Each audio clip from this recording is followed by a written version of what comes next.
esté con ustedes. Y con tu espíritu. Proclamación del Santo Evangelio según San Juan. Gloria a ti, Señor. Cuando salió Judas del cenáculo, dijo Jesús: ahora es glorificado el Hijo del Hombre y Dios es glorificado en él. Si Dios es glorificado en él, también Dios lo glorificará en sí mismo. Pronto lo glorificará. Hijitos, me queda poco de estar con ustedes. Les doy un mandamiento nuevo: que se amen unos a otros como yo los he amado. Ámense también unos a otros. En esto conocerán todos que son discípulos míos, si se aman unos a otros. Palabra del Señor. Gloria a ti, Señor Jesús. Tres enseñanzas que nos regala la palabra de Dios en este quinto domingo de Pascua. Las dos primeras nos las regala en la primera lectura de los Hechos de los Apóstoles. Resulta que Pablo y Bernabé, venimos leyendo el texto de los Hechos de los Apóstoles, comienzan a animar a sus compañeros, a decirles que hay que perseverar en la fe, que en medio de la misión, en medio de la proclamación de la palabra de Dios, siempre van a haber persecuciones, siempre van a haber problemas y dificultades. ¿Por qué? Porque cuando se comienza a dar testimonio de Jesús, hay personas que no quieren aceptar a Jesús en su corazón. Entonces, les dice Pablo y Bernabé, tienen que seguir perseverando. ¿Eso qué quiere decirnos a nosotros también como creyentes? En nuestra vida de fe, resulta que aparecen también problemas y dificultades. En la vida diaria aparecen dificultades, porque la vida no es lineal, no es una sola línea. La vida transcurre con altibajos. Unos días estamos muy bien, pero vienen otros días donde aparecen las crisis, aparece la enfermedad, aparecen las situaciones económicas, aparecen los problemas familiares, una cantidad de situaciones que tienden a ¿qué? A rebajarnos, tienden a llevarnos a perder la fe, a perder la esperanza y a perder la confianza que debemos tener en Dios. Entonces, resulta que ese caminar con nosotros, ese caminar de Dios con nosotros, transcurre siempre así. Cuando llegan los problemas a nuestra casa, cuando llegan los desiertos a nuestra casa, tendemos nosotros a perder la confianza en Dios. Pero resulta que la vida de fe es así.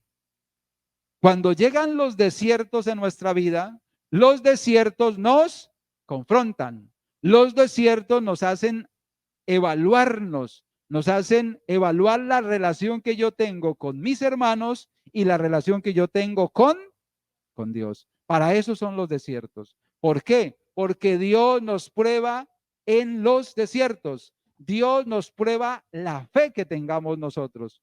Entonces siempre van a aparecer las crisis. Gracias a Dios aparecen las crisis. Porque si no tuviéramos las crisis, nosotros iríamos siempre por el mal camino. Miren, a veces llega una enfermedad a la casa y esa enfermedad hace tomar conciencia a la persona de que va por mal camino. A veces aparece una situación dolorosa en la casa y esa situación dolorosa hace que la familia vuelva a unirse. Están divididos, pero la muerte de la mamá o del papá o de un hermano hacen que la familia vuelva a caminar juntos. Entonces, las crisis y los desiertos son necesarios para que volvamos al camino de Dios. Esa es la primera enseñanza. La segunda enseñanza que nos regala los Hechos de los Apóstoles, terminando, dicen los discípulos que Dios los acompañó y llegaron contentos por los prodigios que Dios les había prometido o que ellos habían podido hacer. Llegaron contentos. Llegaron contentos porque los porque los paganos habían abierto el corazón, las puertas a Dios, dice el texto. Y cuando se refiere a las puertas, se refiere al corazón, se refiere a la vida. Y quien realmente impulsa el que le abramos el corazón a Dios es la fuerza del Espíritu Santo. La fuerza de Dios en nosotros es la fuerza del Espíritu Santo. Y resulta que el Espíritu Santo está en cada uno de nosotros después del bautismo. El Espíritu Santo está en cada uno de nosotros después de que fuimos bautizados. Y esa es la fuerza de Dios, la que nos permite a nosotros también abrirle el corazón a Él.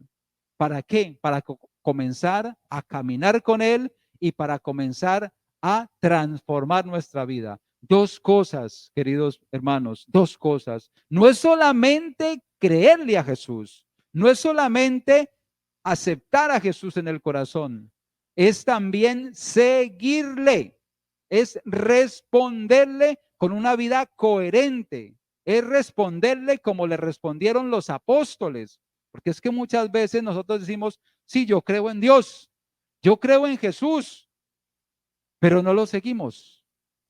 Cuando uno no lo sigue, cuando uno no le responde al llamado que hace Él, nosotros no vamos a ir por el camino de Dios. Entonces, es creerle a Jesús, pero también seguirlo, comenzar a seguirlo como los apóstoles, dando testimonio de nuestra vida, dando testimonio de Jesús en todas partes. Y la tercera enseñanza que nos regala la palabra de Dios, nos la regala el Evangelio. Dice Jesús en algún momento, yo no he venido a abolir la ley, sino a darle plenitud.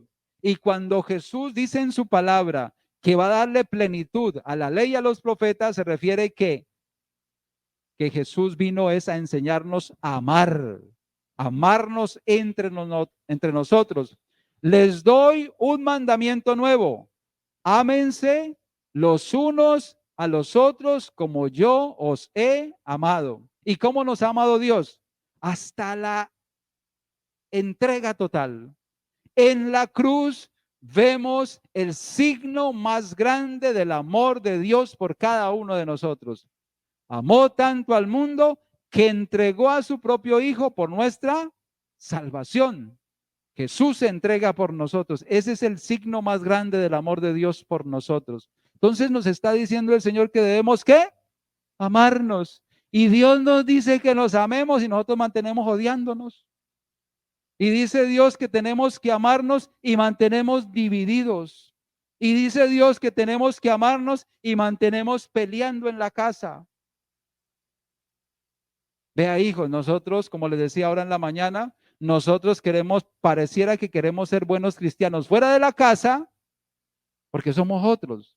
Y dentro de la casa, no damos pie con bola. No damos pie con bola. ¿Por qué? Porque somos groseros, porque tengo problemas con mi mamá, porque no me soporto a mis hermanos, porque estoy dividido, porque peleo por herencias, porque me dicen una cosa. Mantenemos fracturados. Y nos está diciendo la palabra de Dios, tenemos que amarnos, tenernos paciencia en medio de las diferencias. Tenemos que caminar juntos como hermanos. Entonces, ese mandamiento es para comenzarlo a ejercer dentro de la familia. Esa es la primera comunidad de creyentes. Esa es la primera comunidad que Dios nos regala. Los hijos tienen que aprender a obedecer a sus papás, pero también los papás tienen que aprender a dar ejemplo a sus hijos. Dejen de gritar tanto, dejen de hablar tanto, papás. Los hijos aprenden con el ejemplo que le dan a sus hijos, no gritando, ni mandando, ni hablando mucho. Es más el ejemplo que usted le da a sus hijos que lo que usted dice. Entonces, la palabra de Dios hoy nos invita a amarnos, a vivir juntos, a transformar la vida juntos. La comunión de hermanos nos está invitando. Tenemos que ejercer ese sacramento del amor. Dios amó tanto al mundo que nos entregó a su propio Hijo por amor. Y así como Dios se entrega, nosotros también tenemos que entregarnos por el otro. Pero esa entrega se tiene que vivir y se tiene que comenzar es dentro de la familia. Si usted no aprende a amar a su familia, si usted no aprende a amar a los de su casa, no va a ser capaz de amar a los de afuera. No va a ser capaz de amar a los de afuera. Y si usted dice que ama a las personas, usted tiene que realmente, cuando uno dice realmente que ama a Dios, tiene que aprender a amar a las personas. Ese es el mandamiento del amor. El que dice que ama a Dios y no ama a los demás está siendo un mentiroso, dice la palabra de Dios. Entonces, donde primero hay que comenzar es a ejercer el mandamiento del amor es en la casa.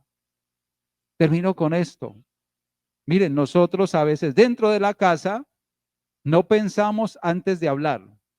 Y como no pensamos antes de hablar, lo que decimos hiere.